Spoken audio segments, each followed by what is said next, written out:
Hi friends, എൻ്റെ ഇന്നത്തെ topic immunology and overview എന്നതാണ്. ആദ്യം എന്താണ് ഇമ്മ്യൂണിറ്റി എന്ന് നമുക്ക് നോക്കാം. Immunity is the ability of an organism to defend itself from a foreign material. അതായത് നമ്മുടെ ശരീരത്തിലേക്ക് ഒരു ഫോറിൻ മെറ്റീരിയൽ എൻ്റർ ചെയ്യുമ്പോൾ അത് ഹാംഫുൾ ആണെങ്കിലും അല്ലെങ്കിലും അതിനെ എതിർത്ത് നിൽക്കുവാനുള്ള നമ്മുടെ ബോഡിയുടെ കഴിവിനെയാണ് ഇമ്മ്യൂണിറ്റി എന്ന് പറയുന്നത്. Immunity enables an organism to resist the onset of pathological conditions such as infection by microbes or invasion by any foreign body or transplants. Immunity ഒരു ഓർഗാനിസത്തിനെ പാത്തോളജിക്കൽ ഇൻഫെക്ഷനിൽ നിന്നും ഫോറിൻ ബോഡിയുടെ എൻറ്ററിങ്ങിൽ നിന്നുമെല്ലാം എതിർത്ത് നിൽക്കുവാൻ സഹായിക്കുന്നുണ്ട്. Any substance that induces an immune response on organisms is referred to as immunogen. ഒരു ഓർഗാനിസത്തിന് immune റെസ്പോൺസിന് കാരണമാകുന്ന ഏതൊരു സബ്സ്റ്റൻസിനെയും പറയുന്നത് ഇമ്മ്യൂണോജൻ എന്നാണ്. നമ്മുടെ ശരീരത്തിൽ നാം അറിഞ്ഞും അല്ലാതെയും ധാരാളം ഇമ്മ്യൂൺ റെസ്പോൺസുകൾ നടക്കുന്നുണ്ട്. അതിന് ഉദാഹരണങ്ങളാണ് ഡസ്റ്റ്, മൈക്രോബ്സ് തുടങ്ങിയവ. ഡസ്റ്റിന് എതിരായുള്ള ഇമ്മ്യൂൺ റെസ്പോൺസ് ആണ് തുമ്മലെന്ന് പറയുന്നത്. Classification of immunity. Immunity is broadly classified in two major classes: innate immunity and acquired immunity. ഇമ്മ്യൂണിറ്റിയെ നമുക്ക് പ്രധാനമായും രണ്ട് മേജർ ക്ലാസസ് ആയിട്ട് തരംതിരിക്കാൻ സാധിക്കും. അതിൽ ഒന്നാമത്തേത് ഇന്നേറ്റ് ഇമ്മ്യൂണിറ്റിയും മറ്റേത് അക്വയർഡ് ഇമ്മ്യൂണിറ്റിയുമാണ്. ഇന്നേറ്റ് ഇമ്മ്യൂണിറ്റി എന്നത് നമുക്ക് ബൈ ബർത്ത് ലഭിക്കുന്ന ഒന്നാണ്. എന്നാൽ അക്വയർഡ് ഇമ്മ്യൂണിറ്റി നമ്മുടെ ലൈഫ് ടൈമിൽ പല പല സ്റ്റേജസിലൂടെയാണ് നമ്മൾക്ക് ലഭിക്കുന്നത്. Next is innate immunity. Innate immunity system is the first line of defence against infections. Innate immunity system is largely genetically control. Innate immunity system എന്ന് പറഞ്ഞാൽ അതായത് ഇൻഫെക്ഷൻസിന് എഗെയിൻസ്റ്റ് ആയിട്ടുള്ള ഒരു ആദ്യ ലൈൻ ഡിഫെൻസ് മെക്കാനിസമാണ്. ഇത് ലാർജ്ലി ജനറ്റിക്കലി കൺട്രോൾഡുമാണ്. Age, sex and hormones also play lesser roles. കൂടാതെ ഏജ്, സെക്സ് ആൻഡ് ഹോർമോൺസ് ഒക്കെ ഇതിന് ചെറിയ പങ്ക് വഹിക്കുന്നുമുണ്ട്. The innate immune mechanisms are non-specific in the sense that they are effective against a wide range of agents. Innate immunity എന്നത് ഒരു non സ്പെസിഫിക്കുമാണ്, അതായത് ഒത്തിരി ഏജൻസിനെതിരെ എഫക്റ്റീവാണ് ഇത്. സ്പെസിഫിക് ആയ ഒരു ഏജൻസ് ഇതിനില്ല. അതുപോലെ തന്നെ ഒരു ജനറൽ എഫക്റ്റാണ് ഇന്നേറ്റ് ഇമ്മ്യൂണിറ്റിക്ക് ഉള്ളത്. അതുകൊണ്ട് തന്നെ ഒരു പർട്ടിക്കുലർ ഇമ്മ്യൂണോജനെ മാത്രമല്ല ഇത് എതിർക്കുന്നത്, ഒത്തിരി തരത്തിലുള്ള ഇമ്മ്യൂണോജൻസിനെ ഇത് റെസിസ്റ്റ് ചെയ്യുന്നുമുണ്ട്. Right from birth, a healthy individual is able to protect himself from potentially harmful pathogens in the environment by a number of effective mechanisms. This type of immunity is hereditary and is called innate immunity. അതായത് innate immunity എന്നാൽ ഒരാൾ ജനിക്കുമ്പോൾ തന്നെ ആ ആൾക്ക് harmful പാത്തോജൻസിൽ നിന്നും അയാളെ തന്നെ പ്രൊട്ടക്റ്റ് ചെയ്യുവാനുള്ള ആ ഒരു കഴിവ് ഉണ്ടാകും. അതിന് ധാരാളം മെക്കാനിസംസും ഉണ്ടാകും. ഈ ടൈപ്പ് ഹെറിഡിറ്ററി ഇമ്മ്യൂണിറ്റിയെയാണ് ഇന്നേറ്റ് ഇമ്മ്യൂണിറ്റി എന്ന് പറയുന്നത്. Immunity that is acquired during life after exposed to some specific immunogen is called acquired immunity. Acquired immunity എന്നാൽ ഒരു മനുഷ്യൻ്റെ ലൈഫിൽ ഒരു സ്പെസിഫിക് ഇമ്മ്യൂണോജൻ ആയിട്ടുള്ള എക്സ്പോഷറിന് ശേഷം നമ്മൾ നേടിയെടുക്കുന്ന ആ ഒരു ഇമ്മ്യൂണിറ്റിയെയാണ് അക്വയർഡ് ഇമ്മ്യൂണിറ്റി എന്ന് പറയുന്നത്. Mechanisms of innate immunity. The principal components of innate immunity are physical barriers, surface secretions, microbial probions, phagocytic activity, inflammatory responses etcetera. Innate ഇമ്മ്യൂണിറ്റിയുടെ പ്രിൻസിപ്പൽ കമ്പോണൻസ് എന്ന് പറയുന്നത് ഫിസിക്കൽ ബാരിയേഴ്സ്, അതുപോലെ തന്നെ സർഫസ് സെക്രീഷൻസ്, മൈക്രോബിയൽ പ്രോബിയോൺസ്, പിന്നെ phagocytic activity, inflammatory responses തുടങ്ങിയവയാണ്. അതിലൊന്നാമത്തേതാണ് physical barriers. A major form of defence against infection is the intact skin which is impermeable to most infectious agents. It forms an effective barrier against both pathogenic and non-pathogenic organisms. മേജറായി പറയുന്നത് സ്കിന്നിൻ്റെ കാര്യമാണ് ഇതിനകത്ത്. അതായത് ഇൻഫെക്ഷൻസിന് എതിരെയുള്ള ഒരു defence മെക്കാനിസത്തിൻ്റെ ഏറ്റവും important ആയിട്ടുള്ള ഒരു ഭാഗമാണ് നമ്മുടെ സ്കിൻ എന്ന് പറയുന്നത്. സ്കിൻ എന്ന് പറയുമ്പോൾ മിക്ക ഇൻഫെക്ഷൻസ് ഏജൻസും എതിരെ ഇംപെർമിയബിൾ ആണ്. അതായത് രോഗകാരികളായിട്ടുള്ള സബ്സ്റ്റൻസിനെ കടത്തിവിടാത്ത ഒരു ഭാഗമാണ് സ്കിൻ എന്ന് പറയുന്നത്. The outer cornified layer of skin is thickened enough to resist the invading pathogens. The outer layer of cells are continuously shed as flake of cell by a process called exfoliation. സ്കിന്നിലൂടെ infectious ഏജൻസിന് കടക്കുക എന്നത് ശരിക്കും സാധ്യമല്ല. എന്നാൽ ചില സന്ദർഭങ്ങളിലെല്ലാം സ്കിന്നിലെ മുറിവുകളിലൂടെ ആവാം ഈ ഇൻഫെക്ഷ്യസ് ഏജൻസ് നമ്മുടെ ബോഡിയിലേക്ക് കടന്നു വരുന്നത്. സ്കിന്നിലേക്കുള്ള ഇത്തരം ഓർഗാനിസത്തിനെതിരെ ഒരു എഫക്റ്റീവ് ബാരിയറായിട്ട് നമ്മുടെ സ്കിൻ ആക്ട് ചെയ്യുന്നുണ്ട്. സ്കിന്നിൻ്റെ ഔട്ടർ മോസ്റ്റ് കോർണിഫൈഡ് ലെയർ, അതായത് സ്കിന്നിൻ്റെ ഏറ്റവും പുറംഭാഗത്ത് കാണുന്ന ആ ഒരു ലെയർ എന്ന് പറയുന്നത് ഭയങ്കര തിക്കാണ്. അതുകൊണ്ട് തന്നെ പാത്തജൻസിൻ്റെ എൻട്രിയെ റെസിസ്റ്റ് ചെയ്യുവാനും സാധിക്കുന്നുണ്ട്. അതുപോലെ തന്നെ ഈ സ്കിന്നിൻ്റെ ഔട്ടർ ലെയർ ഷെഡ് ചെയ്യപ്പെടുന്നു. അതായത് പഴയ സെൽസ് എല്ലാം പോയിട്ട് അവിടെ പുതിയ സെൽസ് വരുന്നു. ആ പ്രോസസ്സിനെയാണ് നമ്മൾ എക്സ്ഫോളിയേഷൻ എന്ന് പറയുന്നത്. അടുത്തത് surface secretions. The sweat and sebaceous glands are potential points of entry for the infectious agents. However, the secretions of skin glands make surface acidic, which keep away most of the microbes. നമ്മുടെ sweat sebaceous glands ഉൽപ്പാദിപ്പിക്കുന്ന ആ ഒരു point ഈ infectious ഏജൻസിന് ഒരു potential പോയിൻ്റാണ്. അതുകൊണ്ട് തന്നെ അവിടുത്തെ ഈ സ്കിൻ ഗ്ലാൻഡ്സ് എന്ന് പറയുന്നത് ഒരു ആസിഡിക് സർഫേസ് ആണ്. അവയാണ് ഈ മൈക്രോബ്സിൻ്റെ എൻട്രിയെ സ്കിന്നിൽ നിന്നും തടഞ്ഞു നിർത്തുന്നത്. Many microbes fail to enter the body also due to the direct inhibitory effects of lysozymes. ലൈസോസൈമിൻ്റെ നേരിട്ടുള്ള സാന്നിധ്യം നമ്മുടെ ബോഡിയിലേക്ക് മൈക്രോബ്സ് എൻ്റർ ചെയ്യുന്നത് തടയുന്നുണ്ട്. The damp surface of the mucous membrane of the respiratory tract as a trapping mechanism. അതേപോലെ തന്നെ നമ്മുടെ respiratory ട്രാക്കിൽ കാണുന്ന mucus മെംബ്രെയിനും ഇതേപോലെ ഒരു ട്രാപ്പിംഗ് മെക്കാനിസമായിട്ട് ആക്ട് ചെയ്യുന്നുണ്ട്. Hairs at the external nares, the cuff reflex and ciliated mucous membranes of the respiratory tract help drive entrapped organism upwards and downwards. അതായത് നേഴ്സിലല്ല നമ്മുടെ ഹെയേഴ്സും അതുപോലെ തന്നെ സീലിയേറ്റഡ് മ്യൂക്കസ് മെംബ്രെയിൻ, അതായത് റെസ്പിറേറ്ററി ട്രാക്കിൽ കാണപ്പെടുന്ന ഈ മ്യൂക്കസ് മെംബ്രെയിനുമെല്ലാം ഈ മൈക്രോബ്സിനെ ഇതുപോലെ തന്നെ ഫോറിൻ പാർട്ടിക്കിൾസിനെ എല്ലാം ഉള്ളിലേക്കും അതുപോലെ തന്നെ പുറത്തേക്കും പോകുന്നതിൽ നിന്നും തടയുന്നുണ്ട്. Nasal secretions and salivary secretions contain bactericidal components such as lysozyme. നമ്മുടെ നേസൽ സെക്രീഷൻസിലും അതുപോലെ തന്നെ സലൈവറി സെക്രീഷൻസിലും കാണപ്പെടുന്ന ഒരു ബാക്ടീരിസൈഡൽ കമ്പോണൻ്റാണ് ലൈസോസൈം എന്ന് പറയുന്നത്. The high level of HCl in the stomach effectively kills most of the pathogenic microbes. നമ്മുടെ സ്റ്റൊമക്കിൽ കാണുന്ന high level of hydrochloric acid ഇതുപോലെയുള്ള പാത്തോജനിക് മൈക്രോബ്സിനെല്ലാം അവിടെ നിന്നും നശിപ്പിക്കുവാനായിട്ട് സഹായിക്കുന്നു.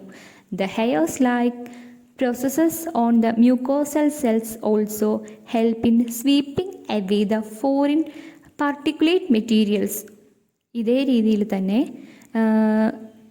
ഹെയേഴ്സ്, അതായത് മ്യൂക്കോസൽ സെൽസിൽ കാണുന്ന ഈ ഹെയേഴ്സും നമ്മുടെ ബോഡിയിലേക്ക് എൻ്റർ ചെയ്യപ്പെടാവുന്ന ഫോറിൻ പാർട്ടിക്കിൾസിനെ എല്ലാം അതിൻ്റെ എൻട്രിയിൽ നിന്നും തടയുന്നതിന് സഹായിക്കുന്നു. Peristalsis prevents bacterial overgrowth in the gastrointestinal tract. നമ്മുടെ ഗ്യാസ്ട്രോ ഇൻഡസ്ട്രിനൽ ട്രാക്കിലുള്ള പെരിസ്റ്റാൾസിസ് ആ മൂവ്മെൻറ്റ് ഇതുപോലെ തന്നെയുള്ള ബാക്ടീരിയാസിൻ്റെ ഓവർ ഗ്രോത്തിനെയും തടയുന്നു. Next is the vaginal secretions are acidic and provide a hostile environment for pathogenic microbes. നമ്മുടെ വജൈനയിൽ കാണപ്പെടുന്ന സെക്രീഷൻ എന്ന് പറയുന്നത് അസിഡിക് ആണ്. അത് ഇതുപോലെ തന്നെ പാത്തോജനിക് മൈക്രോബ്സിനെല്ലാം അവിടെ നിന്ന് നശിപ്പിക്കുന്നതിനും ഹെൽപ്പ് ചെയ്യുന്നു. Lacto peroxidase in the breast milk is an effective anti bacterial agent. Breast മിൽക്കിൽ കാണപ്പെടുന്ന ലാക്ടോ പെറോക്സിഡേസ് ഇതുപോലെ തന്നെ ഒരു എഫക്റ്റീവ് ആൻറ്റി ബാക്ടീരിയൽ ഏജൻ്റാണ്. മെക്കാനിസംസ് ഓഫ് ഇന്നേറ്റ് ഇമ്മ്യൂണിറ്റിയിൽ മൂന്നാമത്തേതാണ് microbial probions. Many microbes associate with the skin or enter the digestive tract and the remain as probions doing little harm to the body. ഒത്തിരി microbes സ്കിന്നിനെ associated ആയിട്ട് നമുക്ക് കാണാൻ സാധിക്കും. അവ പ്രോബിയോൺസ് ആയിട്ട് തന്നെയാണ് നിലകൊള്ളുന്നത്. എന്നാൽ അവ ബോഡിക്ക് അധികം ഹാംഫുൾ ആയിട്ടുള്ള ഒന്നും ഉണ്ടാക്കുന്നില്ല. These microflora and microfauna rather provide a first line defence by killing other pathogenic microbes. അതുപോലെ തന്നെ മൈക്രോഫ്ലോറ അതുപോലെ തന്നെ മൈക്രോഫൗന ഇവയൊക്കെ ഈ പാത്തോജനിക് മൈക്രോബ്സിനെ കില്ല് ചെയ്യുന്നത് വഴി ഫസ്റ്റ് ലൈൻ ഡിഫെൻസ് ആയിട്ടാണ് ആക്ട് ചെയ്യുന്നത്. മെക്കാനിസംസ് ഓഫ് ഇന്നേറ്റ് ഇമ്മ്യൂണിറ്റിയിൽ നാലാമത്തേതാണ് phagocytosis. Neutrophils, monocytes and tissue macrophages ingest antigenic materials such as microbes into vesicles.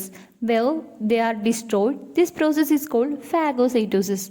ന്യൂട്രോഫിൽസും മോണോസൈറ്റ്സും ടിഷ്യൂ മാക്രോഫേജസും മൈക്രോബ്സ് പോലെയുള്ള ആൻറ്റിജൻ മെറ്റീരിയൽസിനെ വെസിക്കിളിലേക്ക് ഇഞ്ചെക്റ്റ് ചെയ്ത് അതിനെ നശിപ്പിക്കുന്നു. ഈ പ്രോസസ്സിനെയാണ് നമ്മൾ ഫാഗോസൈറ്റോസിസ് എന്ന് പറയുന്നത്. അതായത് നമ്മൾ പണ്ട് പഠിച്ചിട്ടുണ്ട്, അതായത് നമ്മുടെ ഈ ഫോറിൻ മെറ്റീരിയൽസിനെ എൻഗൾഫ് ചെയ്ത് അവയെ നശിപ്പിക്കുന്ന ആ ഒരു പ്രോസസ്സിനെയാണ് നമ്മൾ ഫാഗോസൈറ്റോസിസ് എന്ന് പറയുന്നത്. അപ്പോൾ ശരിക്കും ഫാഗോസൈറ്റോസിസ് എന്ന് പറഞ്ഞു കഴിഞ്ഞാൽ ന്യൂട്രോഫിൽസും മോണോസൈറ്റ്സും അതുപോലെ തന്നെ ടിഷ്യൂ മാക്രോഫേജസും മൈക്രോബ്സ് പോലെയുള്ള ആൻറ്റിജൻ മെറ്റീരിയൽസിനെ വെസിക്കിളിലേക്ക് ഇഞ്ചെക്റ്റ് ചെയ്ത് അവയെ നശിപ്പിക്കുന്ന ആ ഒരു പ്രോസസ്സിനെയാണ് നമ്മൾ ഫാഗോസൈറ്റോസിസ് എന്ന് പറയുന്നത്. The phagocytes can ingest and digest exogenous antigens. ഫാഗോസൈറ്റ്സിന് എക്സോജിനസ് ആൻറ്റിജൻസിനെ ഇൻജസ്റ്റ് ചെയ്യുവാനും അതേപോലെ തന്നെ അവയെ ഡൈജസ്റ്റ് ചെയ്യുവാനുമുള്ള കഴിവുണ്ട്. In the first step the macrophages are attached to the antigenic material by a process called chemotaxis.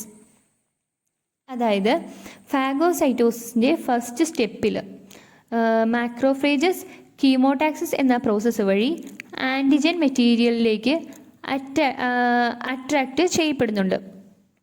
The next step is adherence of the antigen to the macrophage cell membrane.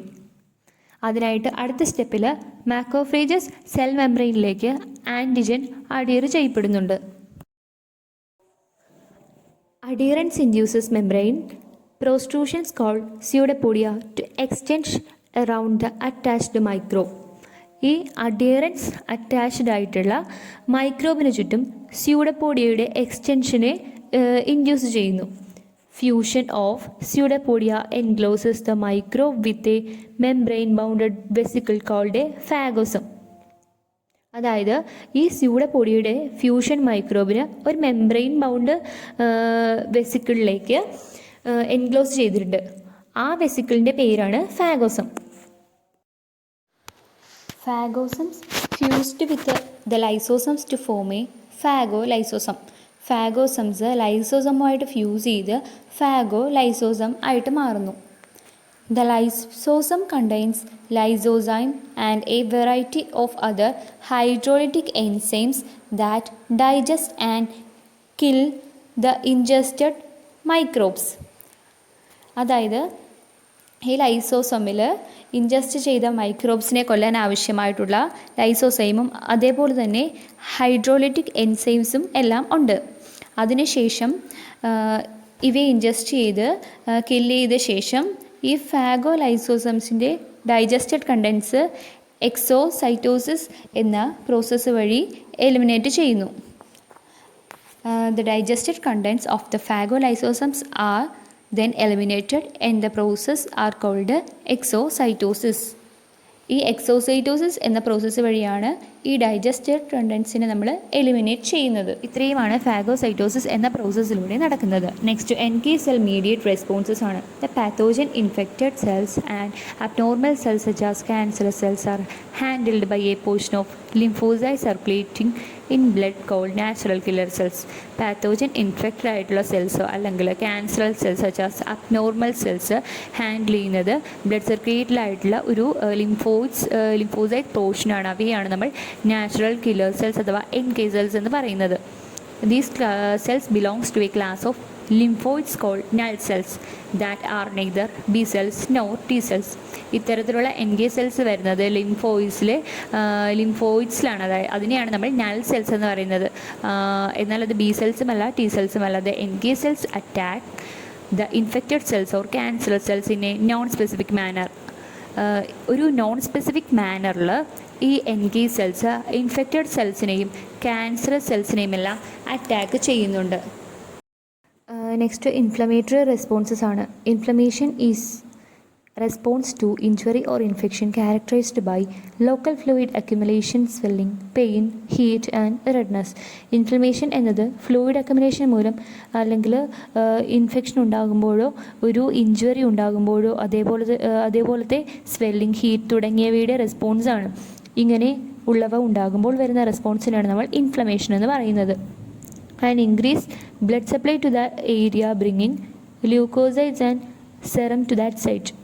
ഒരു injury ഉണ്ടാകുമ്പോൾ blood ആ സൈറ്റിലേക്ക് കൂടുതലായിട്ട് ല്യൂക്കോസൈഡ്സിനെ കൊടുക്കുന്നുണ്ട്. And increase in capillary permeability allowing exudation of serum proteins required to control infection. Infection control ചെയ്യാൻ ആവശ്യമായ serum proteins increase in capillary permeability മൂലം ഈ സൈറ്റിലേക്ക് എത്തുന്നു. And increased migration of leukocytes through the blood vessels into the tissue. The phagocytes that leak into the interstitial space engulf invading microbes and clean up the debris. അതായത് blood വെസൽസിൽ നിന്നും ടിഷ്യൂവിലേക്ക് ലിംഫോസൈറ്റ്സിൻ്റെ migration ഈ സമയത്ത് കൂടുന്നുണ്ട്. അതുകൊണ്ട് തന്നെ ഇൻഡസ്ട്രീഷ്യൽ സ്പേസിലേക്ക് ലീക്ക് ചെയ്യുന്ന phagocytes ഈ ഇൻവേർഡിംഗ് ആയ മൈക്രോബ്സിനെ എൻഗൾഫ് ചെയ്ത് അവിടെ ക്ലീൻ ആക്കുന്നു. Inflammatory changes are brought about mainly by chemical mediators. There are two types of mediators, exogenous and endogenous. Exogenous mediators include many bacterial products. Endogenous mediators are of more importance in inflammation. Chemical mediators വഴിയാണ് inflammatory changes നടക്കുന്നത്. പ്രധാനമായിട്ടും രണ്ട് തരത്തിലുള്ള ഈ mediators ആണ് ഉള്ളത്. ഒന്ന് എക്സോജീനസും മറ്റേത് എൻഡോജീനസും. എൻഡോജീനസ് ടൈപ്പിനാണ് ഇൻഫ്ലമേറ്ററി റെസ്പോൺസിന് കൂടുതൽ ഇമ്പോർട്ടൻസ് നൽകുന്നത്. അതായത് എക്സോജീനസ് മീഡിയേറ്റേഴ്സ് എന്ന് പറയാൻ നേരത്ത് അതിനകത്ത് ബാക്ടീരിയൽ പ്രോഡക്ട്സ് വരുന്നുണ്ട്. പിന്നെ എൻഡോജീനസ് മീഡിയേറ്റേഴ്സിൽ ഈ ഇൻഫ്ലമേഷന് കൂടുതൽ പ്രാധാന്യം അവർ നൽകുന്നുണ്ട്. The immune response to the same pathogen may not be uniform in all animals. It shows variations between species and with the same species. അതായത് ഒരേ പാത്തോജന് എതിരെയുള്ള ഇമ്മ്യൂൺ റെസ്പോൺസ് എല്ലാം ആനിമൽസിനും സെയിം ആകണമെന്നില്ല. അതായത് ഒരു സ്പീഷീസിൽ നിന്ന് മറ്റ് സ്പീഷീസിലേക്ക് വരുമ്പം ധാരാളം വേരിയേഷൻസ് കാണിക്കുന്നുണ്ട്. ചിലപ്പം സെയിം അതായത് വിത്തിൻ ദ സ്പീഷീസ് അല്ലെങ്കിൽ ബിറ്റ്വീൻ ദ ഡിഫറെൻറ്റ് സ്പീഷീസ് ധാരാളം വേരിയേഷൻസ് നമുക്ക് കാണാൻ സാധിക്കും.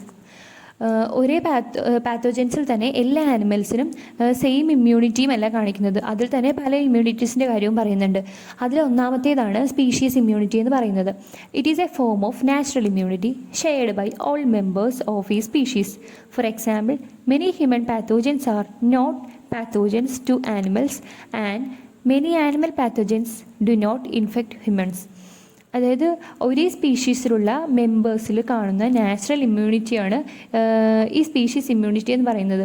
ഇപ്പോൾ ഒരു എക്സാമ്പിൾ പറയുകയാണെങ്കിൽ നമ്മൾ ഹ്യൂമൻസിൽ കാണുന്ന മിക്ക പാത്തോജൻസ് തന്നെ ആനിമൽസിൽ അത് പാത്തോജൻസ് ആയിരിക്കണം എന്നില്ല.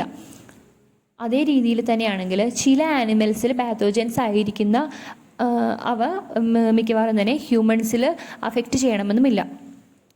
ഒരേ പാത്തോജൻസിന് എതിരെയുള്ള ഇമ്മ്യൂൺ റെസ്പോൺസ് എല്ലാം ആനിമൽസിനും സെയിം ആകണമെന്നില്ല.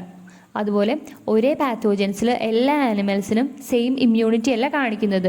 ഒരു സെയിം സ്പീഷീസിൽ കാണുന്ന ഇമ്മ്യൂണിറ്റിയാണ് നമ്മൾ സ്പീഷീസ് ഇമ്മ്യൂണിറ്റി എന്ന് പറയുന്നത്.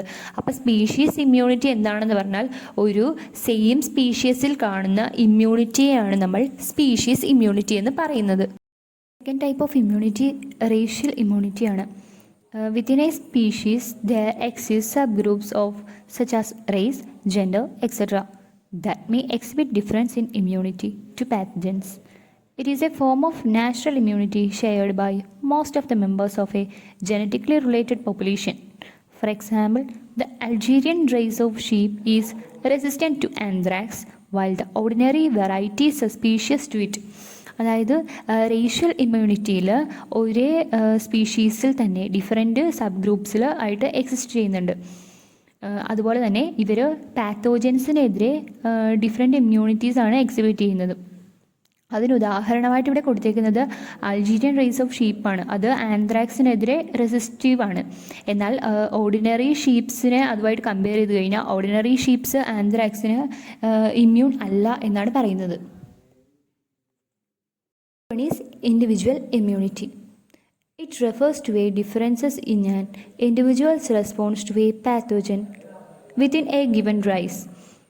It is a form of natural immunity not shared by most other members of the race and species. ഒരു ഗിവൺ റേസിലുള്ള പാത്തോജൻസിനെതിരെയുള്ള ഒരു ഇൻഡിവിജ്വലിൻ്റെ റെസ്പോൺസിനെയാണ് ഇൻഡിവിജ്വൽ ഇമ്മ്യൂണിറ്റിയിൽ പറയുന്നത്. ഒരു ഗിവൺ റേസിലുള്ള പാത്തോജൻസിന് എതിരായിട്ടുള്ള ഒരു ഇൻഡിവിജ്വലിൻ്റെ റെസ്പോൺസിനെയാണ് ഇൻഡിവിജ്വൽ ഇമ്മ്യൂണിറ്റിയിൽ പറയുന്നത്. അതായത് ഒരു ഗ്രൂപ്പ് ഓഫ് പാത്തോജൻസിനെതിരെ ഒരു ഇൻഡിവിജ്വൽസിൻ്റെ റെസ്പോൺസാണ് ഇവിടെ കാണിക്കുന്നത്. അതിന് എക്സാമ്പിൾസ് ആയിട്ട് കൊടുത്തിരിക്കുന്നത് homozygous twins exhibit similar degrees of resistance against leprosy or tuberculosis but such correlation is not observed in heterozygous twins.